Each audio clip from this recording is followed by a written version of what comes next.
Hey, it's Nancy Earl. It's April the 7th, 2022, and welcome to News with Nancy. Hey, I usually don't pop in on a Thursday, but I wanted to talk a little bit about the solar storms that are affecting us energetically. I don't know about you guys, but for about the last, probably 10 days or so, I've been feeling tired, just a little off. I don't know about you guys, but something's wrong. And I started to do a little research, started to talk to different people about it and heard the same thing from friends and family.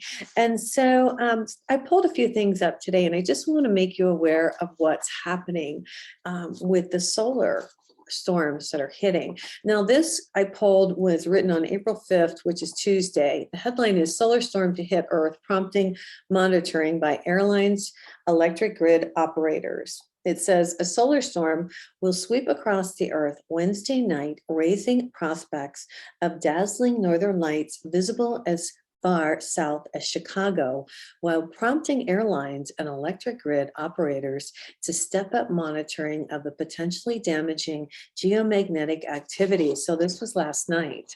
So solar eruptions called coronal mass ejections burst from the sun in two waves Monday and are building up enough energy to potentially become a level 3 geomagnetic storm when it hits, according to Rob Steinberg, a space scientist with the U.S. Space Weather Prediction Center.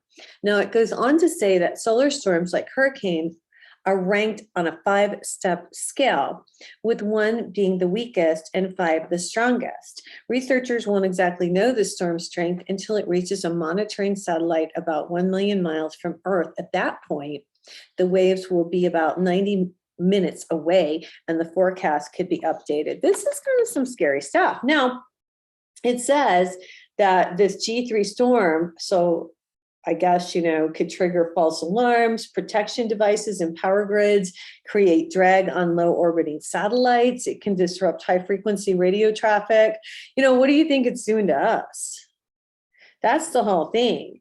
And it also goes on to say that airlines will have to monitor radiation levels, which could cause them to reroute polar routes. And the storms could also interfere with birds, which sometimes cause havoc for pigeon racing. But the whole thing is, this is affecting us energetically. And they say that the sun goes through a 22-year cycle where it produces a lot of sunspots and the source of many storms, and then very few. It's currently moving toward the peak of its cycle. So the sunspot region that caused the coming storms is actually shifting to the back of the sun now. But another area currently not visible did spark a large blast into space in the last day that was directed away from Earth. So there's more activity working its way around, Steinberg said, and we're keeping an eye on things. This is one of many to come. Now, that's just one take. There's a ton of articles out there you can pull up. I asked my friend, who's a scientist, who's very well versed on this type of stuff in Ireland, and I don't think he'll mind if I just tell you a little bit what he said. He told me that solar flares can certainly affect every aspect of our well-being as the sun gets more active. He said he says there's a 187-year cycle. The flare releases highly charged particles that travel to Earth and increase and decrease magnetic activity in the Earth's atmosphere. Now, then in turn, he says it affects the brain. See, and I think this too. Given that solar activity is now on the increase, he said we can expect human behavior to change as a result, but the effect will be different for different star signs. Now, isn't that interesting?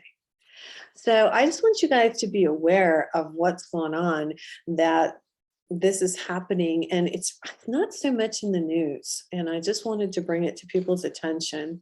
There's a couple more stories that I'll read you today that I thought were really good. This is a really great one. There are a lot of people out there with diabetes, and I picked this up. This came out of the UK, and it's good news from the Good News Network. And it says artificial pancreas is revolutionizing diabetes treatment. I never dreamed this would be developed in my lifetime, it says. So a sensor that's inserted under the skin to take a reading of blood glucose and then send the information to an insulin pump to adjust the body's levels sounds simple enough. But in reality, though, this could be a life-changing revelation for 400,000 people living with type 1 diabetes in the UK. where this new artificial pancreas technology has been pioneered. Now, it's the first country where such equipment has been tested, and it's allowing some people to get on with large chunks of the day without worrying about their blood sugar levels. And, my mom was diabetic and my grandmother was diabetic, and she always had to worry about her blood sugar levels. She couldn't go certain places. This is in the UK, but I think about all the people in the United States who have type 1 and how this will help. It says some of the people that it's helping are children, and there's a 6-year-old Charlotte from Lancaster, just one of 200 children now using this new system.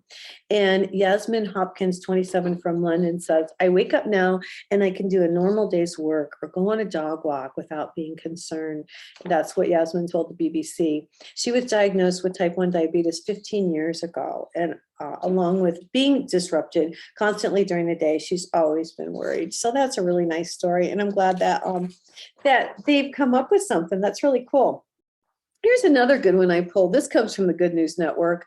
Mattel releases first carbon neutral toys in Tesla Matchbox car made from 99% recycled materials. Well, this is a good thing. So we all know that plastic toys may be unnecessary or end up in the landfill, but it's good to know that huge companies like Mattel are now using bioplastic and making their products more sustainable. They debuted their new certified carbon neutral toys this week from their popular Mega Bloks line for tots, and recently released a Matchbox Tesla Roadster. Wow.